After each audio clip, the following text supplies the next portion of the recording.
Jim Schultz here for Calculated Risk, and don't forget, before we get started today, the best ways you can help us are by liking the video or subscribing to the channel. Either one of those guys really helps us out a lot. So you are a brand new trader, just getting started, just learning the ropes. Man, you have an exciting journey ahead of you, and by exciting, I mean there are going to be moments of sheer terror. So one of the strategies that you should strongly consider including in your toolbox is the Iron Condor. That's right, I said it. If you have followed my content for any length of time, then you know I don't necessarily love the Iron Condor. It's not my favorite strategy. We're not inviting it to parties or anything like that. But still, if you're a brand new trader, it is an invaluable tool and an invaluable asset for you because you're just learning right now. So let's break down the Iron Condor. Let's go. So the way an Iron Condor sets up is very, very simple. It's essentially just the combination of two vertical spreads, specifically two short vertical spreads. I sell a put spread below where the stock is. I sell a call spread above where the stock is. And those two strategies together combined are the Iron Condor. And the total credit that you collect on both of those vertical spreads gives you your maximum profit. And then the width of the Iron Condor, or the width of either vertical spread, they should be the same. Less whatever that credit was that you collected in total gives you your maximum loss on the trade. And that is, at least in my opinion, the most redemptive quality of the Iron Condor. You know your maximum loss. Like, you know how bad it could possibly get if you are completely wrong on this stock or this index or this asset, whatever, because the risk is defined by the long legs on the strategy. You have two defined risk strategies in place, so your total risk on the strategy is indeed defined. That is, without question, the biggest gimme on the board with an Iron Condor. However, it's been said before that where you see a gimme, keep looking, because there's probably also a gotcha. Well, with an Iron Condor, like, yes, you can sell high probability, like, yes, you can sell high volatility, like, yes, you can put yourself in a position to essentially have a higher probabilistic outcome on the trade. That's true, but still, it's going to be a slow-moving strategy. It's going to be a slower moving position. It's going to feel like you are trudging through the snow a lot of the time with an Iron Condor. So just understand that is indeed what you are signing up for when you do this type of strategy. And so I think it can be really helpful if you know this on the front end. Like, don't expect fireworks.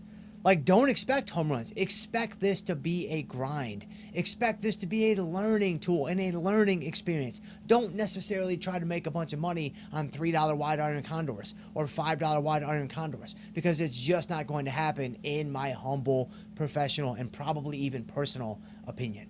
Now, when it comes to an Iron Condor, there are kind of ways around this. There are ways to minimize or mitigate those gotchas. And one of those is by going wider with the width of your spread. So instead of doing a $5 wide, you do a $10 wide. Instead of doing a $7.50 wide, you do a $15 wide. But again, remember, there's always that risk-return trade-off. Right? If I choose a narrow Iron Condor, then my maximum loss is low, but my probability on the trade is not necessarily going to be super high. If I choose a wider spread Iron Condor, where the verticals are $10 wide or $15 wide or $20 wide or what have you, you still have your maximum loss known. That's nice, but it's now higher. It's higher because you've gone wider. That's the gotcha. The gimme is now you are going to have a higher probability trade on your hands because it's going to act and feel and behave a lot more like a short strangle. So let's hop into tastytrade and let's take a look. Okay, so here I am inside of tastytrade, and I'm looking at Apple because Apple actually has earnings today. They have, if you look at the calendar for Apple, you will see, or just look at the option chain, you will see earnings on July 30th, which is today. So let's say that I wanted to use this earnings date as kind of a little bit of a catalyst into a kind of regular cycle trade. So something around that 45-day marker, anywhere between 30 and 60, I think you're fine. So if I go to September with 50 days to go, then if I wanted to set up an Iron Condor, one of the most natural places to begin is going to be right at the expected move. So you can see the expected move is this copper strip in the center. So maybe I sell a 305 put and I buy a 300 put. This is going to be the short put spread portion of the Iron Condor. And then I go to the top side and maybe I sell a 355 call and I buy a 360 call. This is going to be the short call spread portion of the Iron Condor. And again, if I go to the curve view really quick, that's how you know it's serious. When we're looking at the curve view on a Dr. Jim piece, it's actually happening. So you can see that the range is really nice. Like you can see that there's a lot of room on both sides.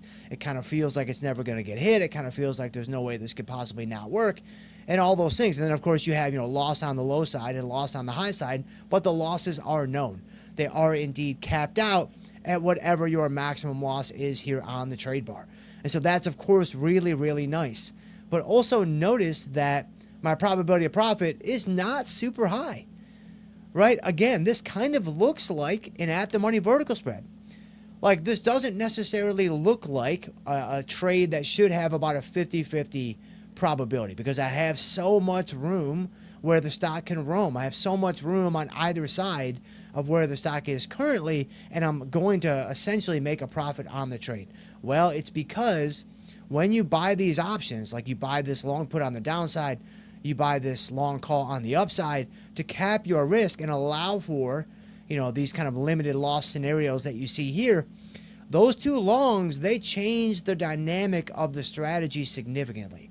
Like they change the dynamic of the makeup of the position quite significantly from the standpoint of your probabilities are now going to be much, much lower than they would be if you just had a naked trade. Like for example, if I just delete those circles and I go back, what if I deleted my long options and I just did the strangle? Look at how my probability has changed. So now my probability of profit has jumped by 10 or 12%. Now the dynamic of the strategy has changed significantly too. Obviously I have no limit on my potential losses and the buying power is a lot more and my maximum profit's a lot more because I'm collecting a lot more. So this is not necessarily going to be the best trade option for you as a beginner trader. I don't think any beginner traders should be doing this trade because you need reps and you need experience.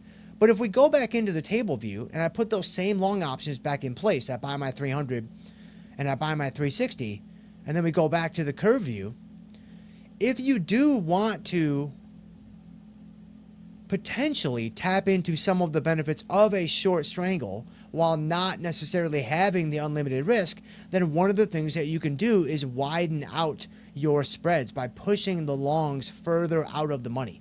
So in this case, I would move my 300 from the 300 put, I should say, from a 300 strike to maybe a 295 strike. And then I move my 360 strike from a 360 strike on the call side to 365. And what this does now is it maintains the symmetry on both sides. You can see I'm now risking more. My maximum loss has increased by, a few $100s. But you can see my probability is ticking up. My probability is ticking up ever so slightly. I still have the friction. I still have the longs in place. But now I'm beginning to tap into some of the benefits of a short strangle. And I could go even wider if I want to. I could go down to the 290 on the put side. And then the 370 on the call side. And you're going to see, again, it's just moving in the direction of what a strangle looks and feels and behaves like. And so now my probability of profit is 58 or 59%. And so I'm collecting a lot more. There's a lot more at risk. So again, it's a risk-return trade-off. But when you're setting up an iron condor, if you're just getting started, I think the $5 wide iron condors are a great place to begin. You're not going to make a ton of money.